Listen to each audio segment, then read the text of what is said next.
আসসালামু আলাইকুম ওরহমতুল্লাহ। সম্মানীয় দর্শক ও শ্রোতা মণ্ডলী, আমরা প্রতিদিন খাবার খেয়ে থাকি, কিন্তু খাওয়ার ভিতরে কিছু সুন্নত তরিকা এবং কিছু আদব আছে, এগুলিকে আমরা মেনে চলি। আজকে আমরা খাবার ভিতরে কিছু সুন্নত তরিকা আদব নিয়ে আপনাদের সামনে কথা বলবো। খাওয়ার আগে সুন্দর করে 2 হাত ধুইতে হবে, হেলান দিয়ে কখনো বসা যাবে না। খাওয়ার শুরুতে বিসমিল্লাহ বলে শুরু করতে হবে, আর ডান হাত দিয়ে খেতে হবে।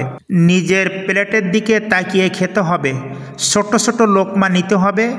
একসাথে অনেকগুলো মানুষ যখন ভাত খাবে তখন একই সাথে শুরু করতে হবে।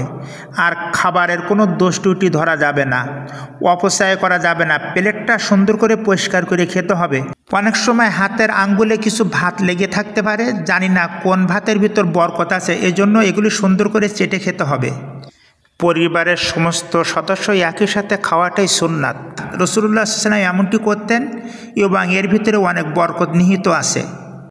যদি একই বর্তনে খাওয়া হয় তবে নিজের পাশ থেকে খেতে হবে, অন্যের পাশ থেকে কিছু টেনে নেওয়া যাবে না।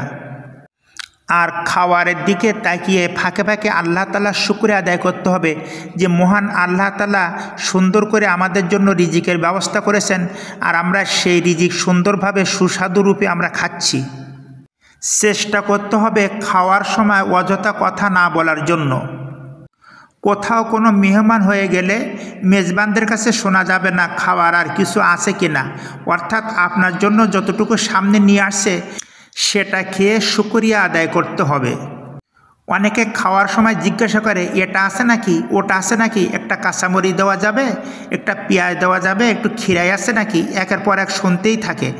তখন যিনি আপনাকে মেহমানদারি করছেন বাসাতে যদি ওই জিনিসগুলি না থাকে তাহলে সে চরমভাবে লজ্জা পেয়ে যায়। এজন্য কাউকে লজ্জা দেওয়া ঠিক না।